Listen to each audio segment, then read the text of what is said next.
Terletak di wilayah barat laut Tiongkok, Urumqi berdiri sebagai ibu kota daerah otonomi Uighur Xinjiang yang semarak. Jauh dari lautan, kota ini diakui oleh Guinness World Record sebagai kota besar paling pedalaman di dunia. Dikelilingi oleh pegunungan Tian Shan yang berselimut salju di selatan dan cekungan Junggar yang luas di utara, geografi Urumqi sama dramatisnya dengan sejarahnya. Dengan iklim yang berubah-ubah dari musim dingin yang membekukan hingga musim panas yang bermandikan sinar matahari.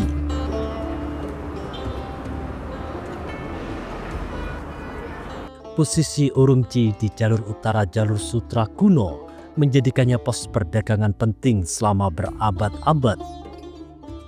Kehidupan sosial di sini memadukan keramahan tradisi Asia Tengah dengan laju budaya urban Tiongkok modern. Urumqi adalah rumah bagi banyak etnis dengan etnis Han, Hui, Uighur, Mongol, Rusia, Kirgistan, Uzbek, Tatar, Tibet, dan lainnya.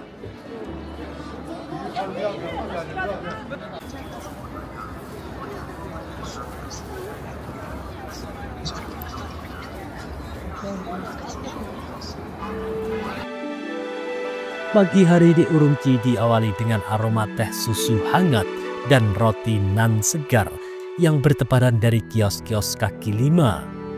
Dini hari penduduk kota tumpah ruah ke jalanan. Para tetua Uighur bertopi dopa berjalan menuju pasar. Para pemilik toko dari suku Han membuka pintu toko. Para pengembala Kazakh berdatangan dari pinggiran kota dengan membawa bundelan wol, daging, dan susu untuk dijual. Jalanan ramai dengan ritme modern sekaligus kuno, seolah jalur sutra masih berdenyut di bawah fondasi kota.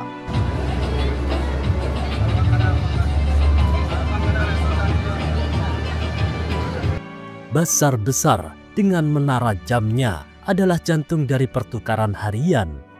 Para pedagang memajang karpet tenun dari desa-desa pegunungan, tumpukan aprikot dan kismis dari oasis, perhiasan perak yang berkilauan di bawah lampu-lampu toko. Tawar-menawar di sini bukan sekedar perdagangan, melainkan tarian kata-kata dan gestur yang seringkali diakhiri dengan jabat tangan dan secangkir teh. Di balik hiruk-pikuk perdagangan, Urumqi modern adalah kota yang penuh kontras.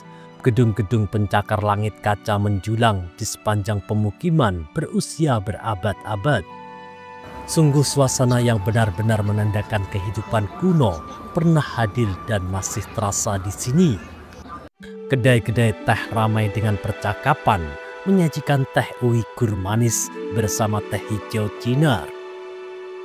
Di pinggiran kota, angin membawa aroma pinus dari pegunungan Tian Shan di dekatnya, sebuah pengingat masa lalu nomaden yang membentuk negeri ini. Pegunungan Tian Shan berperan sebagai pembatas alami sekaligus sumber kehidupan, mengairi sungai-sungai dan menopang lembah-lembah subur, padang rumput Alpen yang rimbun, dan danau-danau yang masih asli. Salah satu tempat yang paling terkenal adalah Danau Surgawi, Tianqi, sebuah danau Alpen berwarna biru kehijauan yang terletak di antara lereng berhutan di gletser. Di musim semi dan panas, bunga-bunga liar menyebuti kaki bukit, sementara musim gugur menghadirkan hutan poplar keemasan. Kota ini juga berbatasan dengan hamparan gurun Gobi, menciptakan kontras yang memukau antara tanah gersang dan lembah-lembah hijau.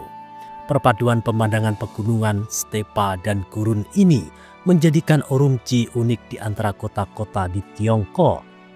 Di akhir pekan, keluarga-keluarga mungkin akan pergi ke pegunungan di sekitar Urumqi untuk mendaki, bermain ski di musim dingin, atau sekedar menghindari terik musim panas.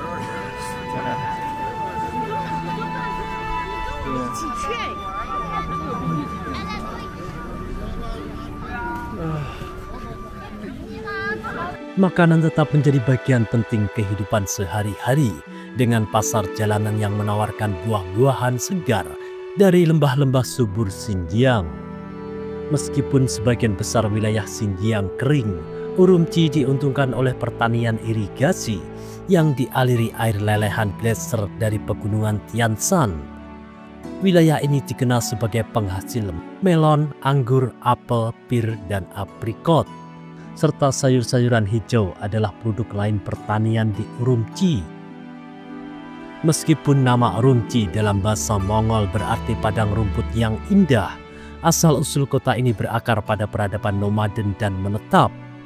Pada masa dinasti Tang, wilayah ini berkembang pesat sebagai bagian dari jaringan jalur sutra yang makmur. Kemudian pada masa dinasti Qing, wilayah ini dikonsolidasikan di bawah kekuasaan kekaisaran dan Urumqi tumbuh sebagai pusat militer dan administrasi. Jalur sutra bukanlah sebuah jalan tunggal, melainkan jaringan rute perdagangan yang menghubungkan Asia Timur, Asia Tengah, Timur Tengah, dan Eropa dari sekitar abad kedua sebelum Masehi hingga abad ke-15 Masehi.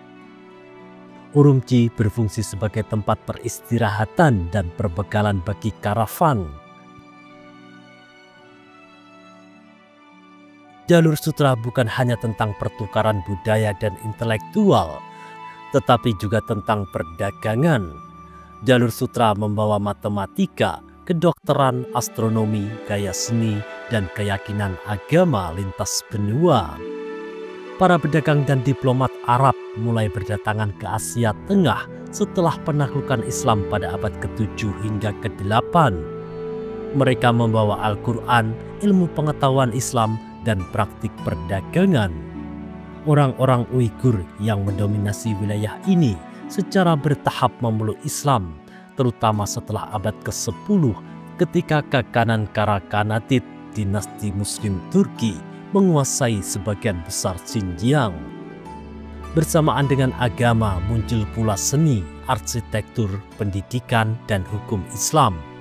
Masjid, madrasah, dan pondok sufi bermunculan di kota jalur sutra ini.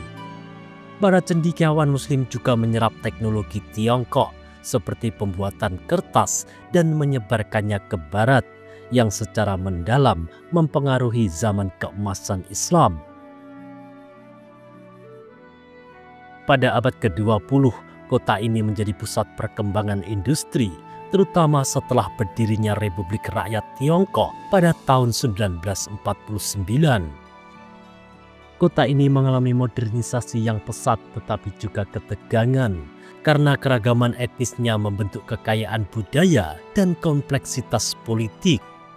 Dalam beberapa dekade terakhir, Urumqi telah bertransformasi menjadi pusat ekonomi bagi Tiongkok Barat Laut.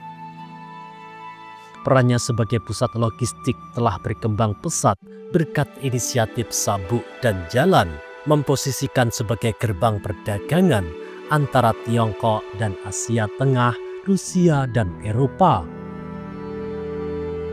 Terima kasih telah menonton. Itulah ulasan singkat tentang Urumqi, Xinjiang, Cina.